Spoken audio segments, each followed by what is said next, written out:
Ejercicio 31-35. Transformador reductor. Dice, un transformador conectado a una línea de corriente alterna de 120 volt RMS eficaces, fíjense que acá nos dice que son 120 volt eficaces, debe suministrar 12 volt eficaces a un dispositivo electrónico portátil. La resistencia de carga en el secundario es de 5 ohm. A. ¿Cuál debería ser la razón entre las espiras del primario y el secundario del transformador? B. ¿Qué corriente eficaz, RMS, debe suministrar el secundario? C. ¿Cuál es la potencia media que se entrega a la carga?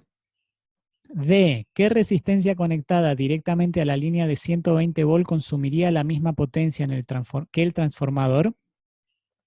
Demuestre que esta es igual al producto de 5 ohm por el cuadrado de la razón entre las espiras del primario y el secundario. Bueno, son muchas preguntas, pero van a ver que no es realmente muy complicado a nivel de cálculo este ejercicio.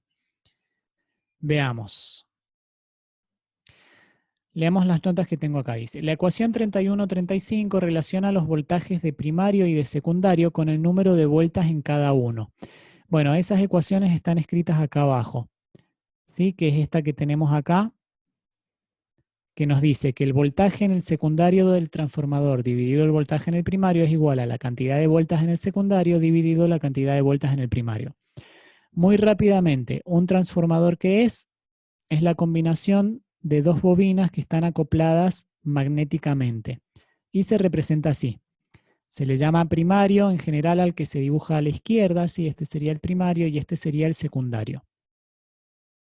En este caso se está aplicando un voltaje al primario, a la bobina del primario de este transformador y se está alimentando una resistencia, como dice acá, de 5 ohm en el secundario, ¿sí? O sea que yo podría dibujar acá una resistencia de 5 ohm que se conecta en el secundario. Ahí está.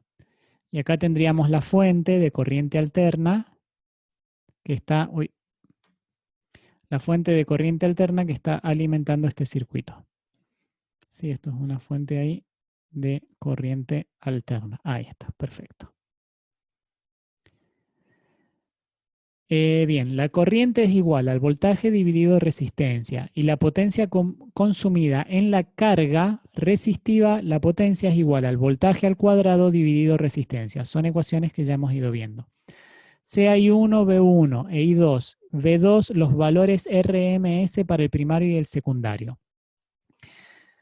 En el punto A nos decía, ¿cuál debería ser la razón entre las espiras del primario y el secundario del transformador?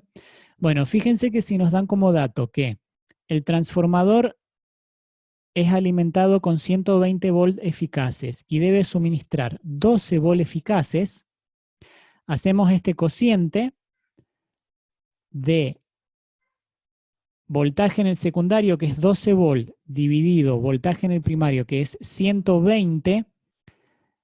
Acá se ha dado vuelta por una cuestión de que quede un número mayor que 1, ¿sí? O sea que hacemos el cociente de voltaje en primario a voltaje en el secundario, que es 120 dividido 12, y eso nos da 10. 10 es igual a N1 sobre N2. Significa que las bobinas, lo voy a escribir así para que me entiendan mejor, N1, que es la cantidad de espiras en el bobinado primario, tiene que ser igual a 10 veces la cantidad de espiras en el bobinado secundario. ¿Sí? Entonces, si el bobinado primario tiene 10 veces la cantidad de espiras en el bobinado secundario, el voltaje en el bobinado secundario se reduce 10 veces, ¿sí? Con relación al voltaje en el primario. En el punto B dice, ¿qué corriente eficaz debe suministrar el secundario?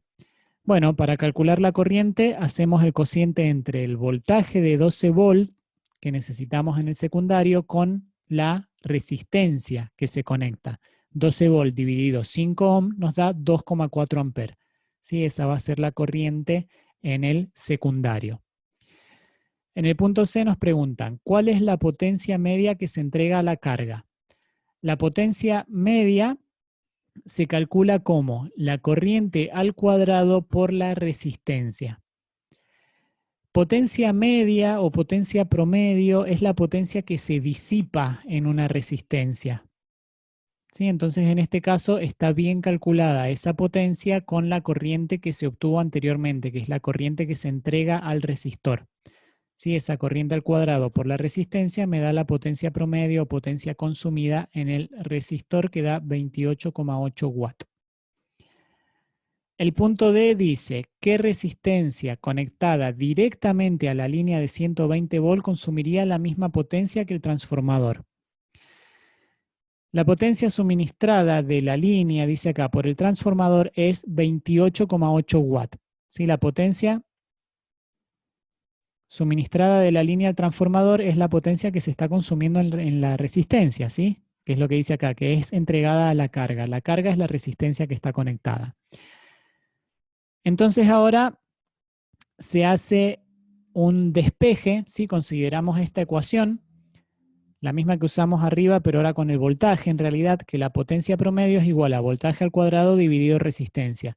Y eso se hace para despejar la resistencia, porque se quiere encontrar ahora un valor de resistencia que consuma esa potencia. Entonces nos queda que resistencia es igual a voltaje al cuadrado dividido potencia. Esto es igual a 120 volt al cuadrado dividido 28,8 watts, y esto nos da un valor de 500 ohm. ¿Sí? Veamos qué más dice ahí abajo. 500 ohm. Y nos pedía, demuestre que esta es igual, o sea que esta resistencia de 500 ohm que encontramos es igual al producto de 5 ohm por el cuadrado de la razón entre las espiras del primario y el secundario. O sea que acá hacemos la relación de las espiras N1 sobre N2 al cuadrado, se eleva al cuadrado, se multiplica por 5 ohm, y esto nos da ese valor de 500 ohm que encontramos acá arriba. Eso se hace porque lo que se pretende demostrar acá es el siguiente concepto, que está relacionado con esto que tengo escrito acá. La resistencia es transformada, fíjense que esto está entre comillas. Una resistencia R de carga conectada al secundario, que es esto que teníamos acá arriba, ¿sí? La resistencia conectada al secundario, toma la misma potencia que una resistencia N1 sobre N2 al cuadrado por R conectada directamente a la línea de alimentación sin usar el transformador. Es para ilustrar un concepto que hay en los transformadores de esto que está pasando ahora, que es como que la resistencia se transforma. Sí, es como que si la fuente en realidad estuviese alimentando una carga de 500 ohm en lugar de estar alimentando una de 5 ohm, que es la que se está alimentando a través del transformador. Bueno, hay varios conceptos ahí relacionados con el transformador. Yo creo que con lo que deben haber visto en teoría, este ejercicio complementa un poquito eso. El resto, fíjense que son ecuaciones conocidas, ¿sí? De la potencia, usamos también la ley de Ohm. La única ecuación nueva, si se quiere acá, o específica para este ejercicio, es la que hace a la relación entre la cantidad de espiras que tiene cada bobina y cómo se relaciona eso con los voltajes de primario y de secundario en el transformador. Muy bien.